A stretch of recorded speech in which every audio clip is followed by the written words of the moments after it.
ഡോക്ടറെ സ്കാൻ ചെയ്തപ്പോൾ കുഞ്ഞിനു ചുറ്റിയുള്ള വെള്ളം കൂടുതലാണ്. എന്താണ് ഇതിന്റെ കാരണങ്ങൾ? ഇത് പേടിക്കേണ്ടതായിട്ടുണ്ട്.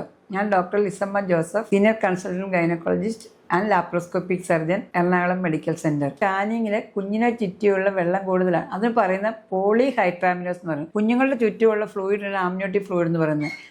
ആംനിയോട്ടിക് ഫ്ലൂയിഡിന്റെ എമൗണ്ട് ഇപ്പം 2 ലിറ്ററിൽ കൂടുകയാണെങ്കിൽ അതിന് പോളിഹൈഡ്രാമിനോസ് എന്ന് പറയും. അല്ലെങ്കിൽ നമ്മൾ എടുക്കുകയാണെങ്കിൽ ആംനിയോട്ടിക് ഫ്ലൂയിഡ് ഇൻഡെക്സ് ആയിട്ടാണ് അവർ സ്കാനിങ് തരുന്നത്. 25 സെന്റിമീറ്റർ കൂടിയാൽ അല്ലെങ്കിൽ ഒരു സിംഗിൾ ഡീപ്പ് പോക്കറ്റ് എടുക്കുകയാണെങ്കിൽ ഒരു 8നും 16നും ഇടയ്ക്ക് നിൽക്കുകയാണെങ്കിൽ ഇതിന് ഫ്ലൂയിഡ് കൂടുതലാണെന്നാണ് പറയുന്നത്. അത് മൈൽഡ്, മോഡറേറ്റ്, സിവിയർ. 8 തുടങ്ങി 11, 11 തുടങ്ങി പിന്നെ അങ്ങനെ 16 വരെ മൈൽഡ്, മോഡറേറ്റ്, സിവിയർ. 16 കൂടി വരെ കഴിഞ്ഞാൽ കുഞ്ഞിനെ ചുറ്റിയുള്ള വെള്ളം കൂടുതലാണ്. അപ്പൊ ഇതിന്റെ കാരണങ്ങൾ എന്തെല്ലാമാണ്? ഇതിന് ട്രീറ്റ്മെന്റ് ഉണ്ടോ? പേടിക്കേണ്ടതായിട്ടുണ്ടോ? സാധാരണയായിട്ടുള്ള ഇതിന്റെ കാരണങ്ങൾ എന്ന് പറയുന്നത് ഇപ്പൊ അമ്മയുടെ കാരണങ്ങൾ എടുക്കും. അമ്മയ്ക്ക് ഡയബറ്റീസ് ഉണ്ടെങ്കിൽ അങ്ങനെ ഒരു കണ്ടീഷനിൽ വരാം. അമ്മയ്ക്ക് പ്രഷർ ഉണ്ടെങ്കിൽ, ഡയബറ്റീസ് ഉണ്ടെങ്കിൽ ഈ കുഞ്ഞിനെ ചുറ്റിയുള്ള വെള്ളം കൂടും. പിന്നെ കുഞ്ഞിന്റെ കോസാണ് മെയിൻ ആയിട്ട് വരുന്നത്. കുഞ്ഞിന്റെ കോസ് എന്ന് പറയുന്നത് കുഞ്ഞിന് ഇപ്പം ബ്രെയിൻ സംബന്ധമായിട്ട് ഈ അൻകഫാലി എന്ന് പറയും. ഇപ്പം മിനിഞ്ചസിൽ നിന്നാണ് ഈ വെള്ളം കൂടുതലായിട്ട് ഉണ്ടാകുന്നത്. മിനിഞ്ചസിൽ അപ്പം മിനിഞ്ചസിലുള്ള അബ്നോർമൽ ഫീറ്റസ്, അതാണ് മെയിൻ ആയിട്ട്.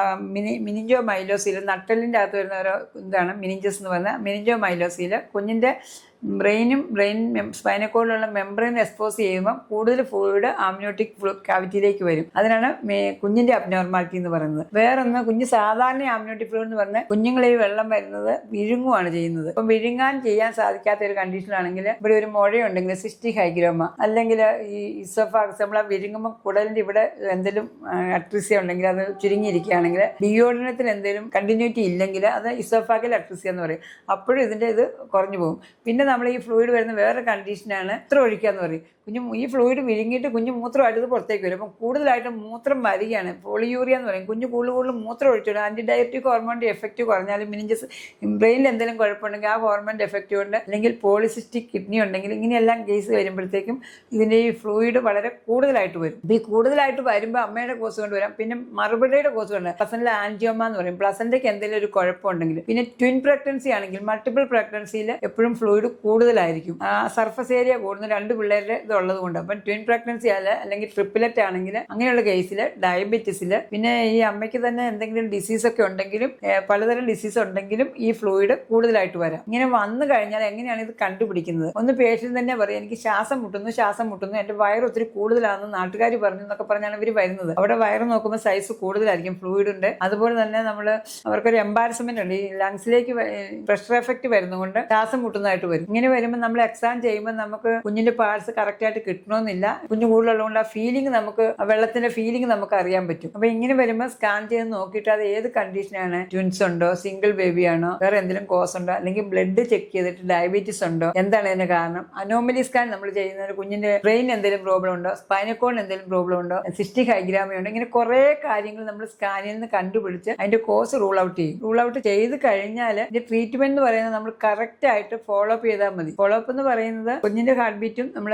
ഇടയ്ക്കിടയ്ക്ക് സ്കാനിങ്ങും ചെയ്ത് അതിന്റെ കോസ് എന്താണെന്ന് കണ്ടുപിടിച്ച് ട്രീറ്റ് ചെയ്താൽ മതി. അല്ലാതെ അത്ര പേടിക്കേണ്ട ഒരു കണ്ടീഷൻ അല്ല. പിന്നെ ഇത് പ്രഗ്നൻസിയിലും കോംപ്ലിക്കേഷൻ വരാൻ, ഡെലിവറിയുടെ സമയത്തും കോംപ്ലിക്കേഷൻ വരാം. പ്രഗ്നൻസിയിലാണെങ്കിൽ കുഞ്ഞ് ഈ ഫ്ലോട്ട് ചെയ്ത് ഇങ്ങനെ വെള്ളത്തിൽ കൂടെ കിടക്കുന്നതുകൊണ്ട് അതിന്റെ പൊസിഷൻ മാറി വരാം, കാലായിട്ട് വരാം, വിലങ്ങനെ കിടക്കാം, അത് പൊസിഷൻ മാറി വരാം. അപ്പൊ അതിന്റെ കോംപ്ലിക്കേഷൻസ്, വെള്ളം കൂടുമ്പോഴത്തേനും മാസം തികയാതെ വെള്ളം പൊട്ടിപ്പോകാനുള്ള ചാൻസ് ഉണ്ട്.